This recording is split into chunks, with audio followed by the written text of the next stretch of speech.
Salut à tous, j'espère que vous allez bien. Aujourd'hui, on se retrouve pour une nouvelle vidéo. Ça va être une petite vidéo pour présenter un mode, comment ça s'appelle, le mode GPS, parce que il y a certaines personnes qui se reconnaîtront d'ailleurs. Je les citerai pas, hein, qui m'ont demandé, ouais Seb, fais un tuto comment utiliser le mode GPS. Donc je vais vous montrer vite fait, c'est simple en fait, une fois qu'on l'a bien pris en main, comment l'utiliser. Par la suite, je ferai une autre vidéo aussi pour montrer comment on utilise le Proceed. Parce que c'est vrai qu'il y a des fois c'est un peu ambigu. Enfin, c'est quand on connaît pas, on comprend pas tout en fait. Mais il y a rien de compliqué. Comme vous avez pu voir, vous voyez qu'il y a maintenant qu'il y a que vous me voyez quand la caméra, là en FaceTime on va dire. Derrière, bah vous voyez, il y a le fond vert. Donc voilà, donc c'est ce que je vous avais dit il y a quelques semaines de ça maintenant. Le fond vert plus les lumières, enfin il y a plein de petites choses qui ont été rajoutées. Donc voilà. Donc on va tout de suite partir pour le mode GPS, hein. J'ai fait une petite vue comme ça, mais en fait c'est juste pour démarrer, hein. Voilà. Donc là j'ai pris une batteuse, donc on va aller voir ça de suite. Hop. Alors la batteuse c'est, enfin comment on va la régler, c'est valable pour tout, hein. Donc vous réglez aussi bien la batteuse que le tracteur pour semer, enfin pour tout, d'accord? Donc dans un premier temps, je vais vous remettre voilà. Voilà. Donc moi je l'avais fait parce que je l'ai fait en off, hein. Donc pour commencer, le GPS, je vous montre.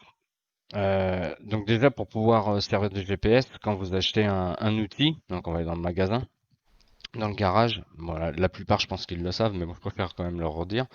Vous achetez un outil, on va pas aller dans le garage, pardon. Voilà, on va aller là. On va voir pour un tracteur par exemple. Celui-là, hein, tout simple. Tac, ça, voilà. Ici, système de guidage. Si vous mettez 100, vous pourrez pas utiliser le GPS, ce qui est tout à fait normal. Donc vous mettez avec, d'accord? Bon, il n'y a rien qui se rajoute sur le tracteur, hein, vous voyez, voilà. Donc système de guidage avec. Une fois que vous avez fait ça, vous achetez le tracteur, hein. Bon, là, je vais pas le faire parce qu'on va pas se servir de ça, mais vous achetez le tracteur et puis c'est là que vous allez pouvoir commencer à configurer votre système de guidage dans le champ. Donc maintenant, on va retourner à notre batteuse. Donc là, c'est pareil. Donc où on a acheté la batteuse avec le système de guidage. Le système de guidage est en option, hein, donc c'est à peu près 15 000, je crois, de plus. Ça fait un peu cher, mais bon. Mais ça, franchement, pour des parties quand on joue en solo ou même en multi, tout ça, c'est vachement appréciable. Après, donc, on va pour le système de guidage. Alors, vous activez le GPS. Pour l'activer, vous allez voir, hein, vous regardez sur la droite, le satellite, vous faites Alt EC. Alt EC, déjà vous avez activé le GPS, donc le signal. Après, pour configurer la largeur de votre outil, vous faites Alt CTRL, CTRL S. CTRL S, vous rentrez dans le panneau de configuration. Voilà, qui est là, tout ça. Dans un premier temps, on va s'occuper que de celui-là. Donc ça c'est pour la batteuse. Pardon, excusez-moi. Activer le guidage automatique. Alors, c'est soit vous le laissez en non, ou soit vous le mettez en oui. Si vous le mettez en oui, en fait, dès que vous allez arriver comment ça s'appelle, dans les traces, il va s'enclencher tout seul. Donc, c'est pas vous qui allez le faire manuellement. À voir si c'est bien ou pas. De mémoire, je l'ai essayé une fois. Bah, moi, j'aime pas. J'aime bien avoir le contrôle sur le guidage. Donc moi je le mets en non. D'accord. Aligner les angles sur le terrain du terrain. Vous laissez en oui. Mode fourrière. Alors mode fourrière, c'est soit vous mettez stop ou off. Alors si vous laissez sur off, bon, il va quand même sonner quand il arrive en bout. Et en dessous, vous déterminez comme ça s'appelle ce que vous voulez en largeur de fourrière. Donc moi j'ai mis 9 mètres, après vous pouvez changer, hein. Vous pouvez mettre 15 mètres par exemple. Voilà. Vous pouvez mettre 15 mètres ou après vous mettez ce que vous voulez, hein. Si vous voulez faire des grandes fourrières, enfin peu importe. Et en fait, dès qu'il va arriver en bout, vous allez entendre un petit bip. Vous verrez quand on va le faire. Donc après, afficher les lignes. Ça, afficher les lignes, en fait, c'est dommage que la fenêtre, on peut pas la descendre. Afficher les lignes, c'est les tracés que vous voyez de la largeur, les petits pointillés. Pour le début, moi, je vous conseille de les laisser. Parce que vous verrez par la suite pourquoi. Parce que quand on reprend nos traces, on voit pas forcément, c'est un coup à se décaler sans le vouloir. Mais bon, après ça c'est vous qui voyez, hein. Voilà. Inversion du décalage, vous laissez sur non. Je vous dirai pas à quoi ça sert. Je vais jamais tester pour l'instant. Bon, ça doit servir forcément à quelque chose, mais bon, inversion du décalage. Donc pour inverser quelque chose, un décalage, ou peut-être pour faire fonctionner deux batteuses en même temps ou deux tracteurs en même temps dans le même champ pour inverser les décalages. Enfin bref, ça doit être quelque chose comme ça. Voilà. Donc là maintenant on va rentrer dans la partie qui est quand même la plus intéressante. Là vous voyez ici, vous avez on va dire bon là c'est le tracteur, bon nous ça va être la batteuse. Donc ça c'est la batteuse et ça c'est sa barre de coupe. D'accord? Là, ici, à chaque fois que vous avez un nouvel outil, vous faites largeur de travail automatique. Vous cliquez dessus et il va tout de suite, il va se mettre à 4,60 m. Par rapport à ce que vous avez, hein, si c'est 6 mètres, il va se mettre à 6 mètres, tout ça. Bon, là, il est à 4,60 m parce que moi, je l'ai fait en off et tout ça. Donc, si vous faites ça, 4,60 m. Vous laissez la précision de largeur du travail à 0,01. Hein, c'est la précision, ça vous y touchez pas. Après, vous pouvez affiner avec ça si, parce qu'il y a des fois, il y a des modes qui prennent pas, hein. Si vous avez certains modes, ça vous pouvez affiner, par exemple là, 4,60 m, bah, 62, ouais, voilà, 4,70 m par exemple. Il y a des fois, il prend pas en compte quand vous le faites en automatique. Donc le mieux, c'est de l'ajuster là et au moins vous serez sûr de votre coup. Après, en dessous, bah ça c'est la précision de décalage. La précision de décalage, 0, moins 0,19. Honnêtement, je peux pas vous dire. Je sais que si, il y a un trait rouge, un trait blanc. Moi, je fais inverser le décalage, tout ça. Ou généralement, ce que je fais ça directement 0 et je le laisse à 0. Comme ça, au moins, je suis sûr. Voilà. Donc, une fois que vous avez fait ça, vous pouvez laisser vous pouvez soit fermer et puis commencer, ou vous continuez et puis vous pouvez rentrer la parcelle que vous venez ah mince, d'enregistrer, enfin de modifier pour la parcelle enfin, vous m'avez compris quoi. Après plus, bah, c'est pour en rajouter, ça c'est pour justement écrire tel champ, ça c'est pour remettre à la corbeille, et ça 80, 90, je l'ai jamais utilisé, me demandez pas, j'en sais rien, je n'y touche pas, moi quand je connais pas, je touche pas. Enfin, vraiment très peu quoi. Après ça, déterminer A et B, bon bah ça c'est pour déterminer votre point de départ et votre point de fin, on va dire, entre les deux lignes quoi, pour qu'il trace sa ligne. Mais ça on va le voir, on va le faire directement, vous allez voir c'est beaucoup plus simple que là sur le truc. Mode de guidage, vous laissez A et B ligne. Après vous pouvez changer, hein, je sais plus, non il n'y a rien d'autre. Bah, A et B ligne, voilà. Vous laissez A et B ligne, c'est très bien. Type A plus B, parce que vous pouvez faire A plus rubrique, ouais, A plus B. Moi, je laisse toujours A plus B. Après, le reste, j'ai jamais essayé. Donc voilà. Donc là, déjà, votre machine, elle est déjà configurée elle est configurée pour quand vous allez faire votre tracé A et B. D'accord? Donc, on sort de là. Après, vous faites pour l'activer. Donc, vous activez votre machine quand même en départ. Hein, voilà. Bon, moi, il est fait, hein, mais on va le refaire ensemble. Vous faites Alt E, voilà. Alt E, vous voyez les petits pointillés que vous voyez en dessous de la machine là, voilà. Bon. Ça, vous avancez un peu, ils vont être devant. Voilà. Donc ça, en fait, c'est la ligne du GPS. C'est ce que le GPS, comment dire, c'est ce que le GPS capte, on va dire. Vous faites Alt E et là, vous refaites encore une fois Alt E. Voilà, Alt E, vous voyez, au cul de la machine, vous avez le point A. Donc là, vous êtes parti. Là, vous lancez votre machine, point A, et vous attendez. Et vous faites à peu près 15 mètres comme ça, à peu près, hein, 15 mètres. Et vous faites encore une fois Alt E. Voilà. Et là, comme vous pouvez voir, là, on a bien notre tracé de GPS. Donc là, c'est bon. Là, votre tracé de GPS, il est fait.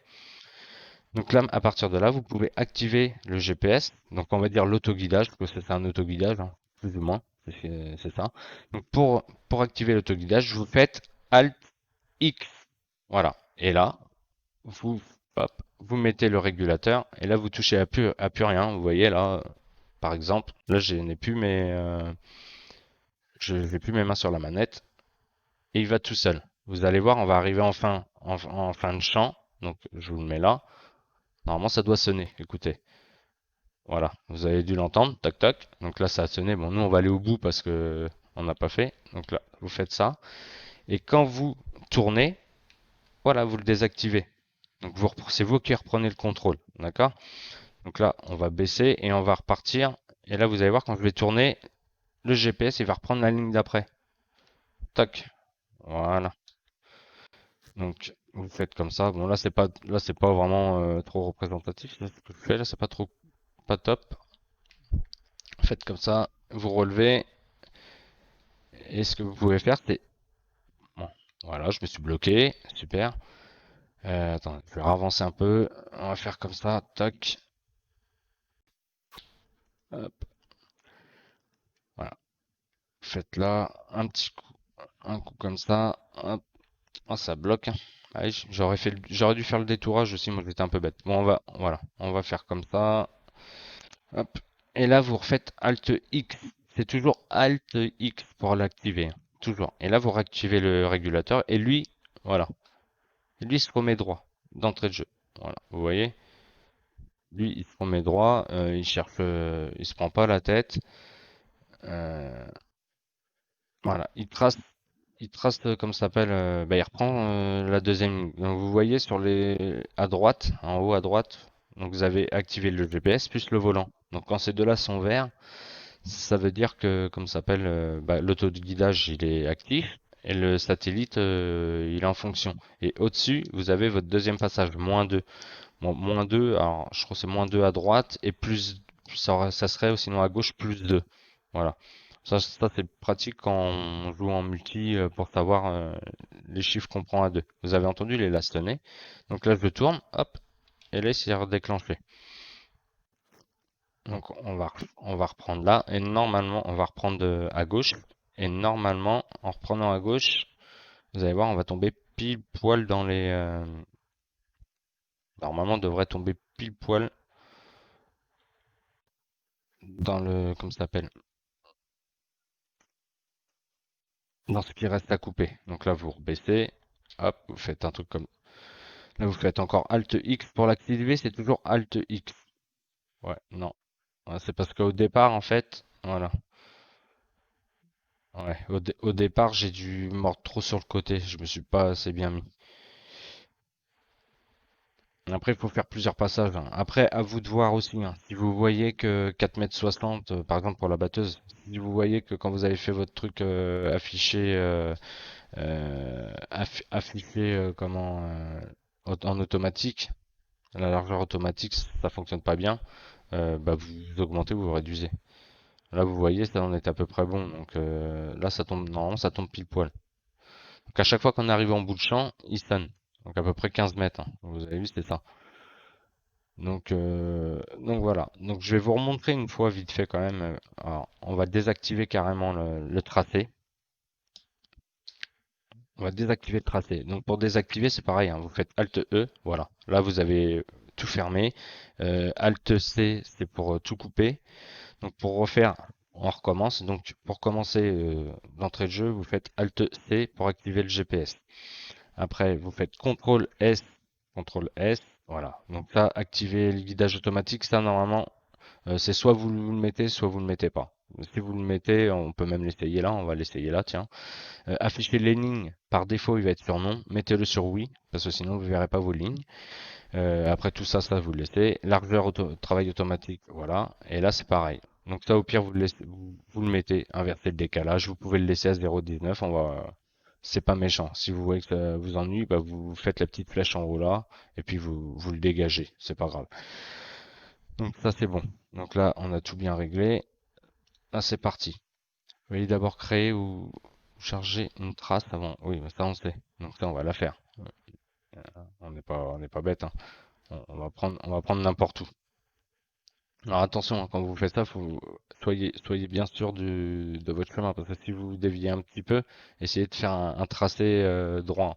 Parce que si vous faites un tracé un peu en zigzag, lui il va reprendre la même chose, hein. Il va refaire à chaque fois la même chose. Donc le mieux c'est toujours de commencer le long d'un champ qui est bien droit, et puis comme ça vos traces ils seront nickel. Donc après vous faites euh, Alt E. Donc vous avez votre point A, donc le point de démarrage. Donc on démarre la coupe, hop, on laisse passer 15 mètres, toujours, toujours 15 mètres minimum. De toute façon, il vous le dira, hein. Voilà. Et là, tac, et voilà. Et là, vous pouvez faire tout de suite derrière Alt X. Et voilà. Et comme ça, là, vous voyez, là, c'est lui qui gère la largeur de la batteuse. Donc le petit point, c'est le petit rouge. Alors des fois, les petits points rouges, c'est le décalage, comme on a vu. Euh, bon, c'est pas gênant, on va dire en soi, hein. Des fois il met, des fois il met pas. Enfin, ça dépend. Après, vous savez, c'est un peu compliqué. Enfin, par moment il va bien marcher, par moment ça va merdouiller un petit peu. Voilà. Donc là, on arrive en bout. Voilà, on lève, on tourne, et normalement, on va un peu vite. Puis moi, j'ai pas fait les fourrières, donc je suis un peu, c'est un peu du n'importe quoi. Normalement, il devrait reprendre tout seul quand on se met dans les lignes. Alors, on va essayer vite fait. Et puis, de toute façon, je pense qu'après, ça sera bon pour cette fois. Normalement, j'avais mis sur. On va réessayer, on va regarder. Attendez. Ah non, tout vous voyez, c'est désactivé. Donc voilà. Voilà. Hop, là, il se replace tout seul. Donc vérifiez bien. Si vraiment vous êtes au moment du. Vous lancez le truc, comme ça s'appelle, vous faites Alt S même quand la machine elle est en route, c'est pas grave, il va faire. Après vous l'activez pas, ça c'est vous qui voyez. Si vous préférez le faire vous manuellement, vous faites Alt X et bah il se lancera quoi. Parce que moi j'ai jamais testé, mais bon après c'est comment on va dire. Ça peut être sympa, hein, je dis pas, hein, mais je l'ai jamais testé en fait. On va essayer, on va refaire un dernier truc et puis après. Bon, on va se quitter là-dessus. Hop, on va Alt X, tac. Non, il prend pas. Non, en fait, il prend pas. Bon, bah, je sais pas pourquoi. Essayez-vous de votre côté. Faites Alt X directement. Ça ira plus vite, je pense. Je pense que c'est pour ça d'ailleurs que moi je le laissais toujours en non parce que Alt X, ça fonctionne pas nickel. Donc vous voyez, bon là, c'est pareil. J'ai pris un autre bout, donc il laisse un petit bout. Après, après, comme je dis, hein, c'est à vous de voir. Il faut bien le faire dès le départ, bien faire votre tracé. Moi, j'ai dû mordre un peu sur le côté, le long de la clôture, donc c'est pour ça que j'ai un décalage. Mais normalement, je devrais pas. Je devrais pas avoir de décalage. Donc, mais voilà le principe pour le faire démarrer. Si vous connaissez, si vous arrivez à, si vous avez le principe pour le faire démarrer, vous y arrivez. Vous allez voir après, ça va être, franchement, il n'y a rien de mieux. Franchement, il n'y a rien de mieux. Moi, je l'utilise très souvent parce qu'il y a des fois quand on fait des parties, même pour semer, parce que pour semer, on va pas se mentir, hein, c'est beaucoup mieux, hein. Même pour semer, on se prend pas la tête, hein, pour semer, voilà. Donc là, bon, là, si je le, par contre, si là je le fais, là, si par contre, ce qu'on peut faire, on peut toujours tester, c'est ça vite fait avant de se quitter. Et on fait Alt C, Alt S. Ouais, mais j'ai pas activé le truc. Donc, voilà. Contrôle S, pardon. Ah non, pas CTRL S, aussi CTRL S. Donc CTRL S pour entrer dans le panneau et Alt E pour faire les manips, hein. Non, bah activer, oui, il veut pas s'activer tout seul. Bah écoutez, euh, si on fait ça, ah, afficher, 0, tac, ouais, et là il va rien prendre. Ouais, non, en fait là il prend rien. En fait, vous pouvez pas modifier les trucs surtout là. Ça, si vous modifiez là, ça marchera pas. Tac. Voilà. Donc non, vous pouvez pas modifier comme vous voulez en fait, hein. Faut vraiment le faire à l'arrêt. Donc voilà. Donc bah écoutez, j'espère que cette petite vidéo vous aura plu. N'hésitez pas à me poser des questions si jamais vous rencontrez des difficultés, j'y répondrai avec plaisir, hein, y a pas de souci. J'espère pour que ceux qui m'ont demandé cette vidéo et bah, Ça va aller mieux pour vous, hein? Et puis bah moi je vous dis à la prochaine pour de nouvelles vidéos. La prochaine vidéo sera sur le Procid. Voilà. Donc bah écoutez, je vous dis à bientôt. Allez, salut, ciao, bye bye.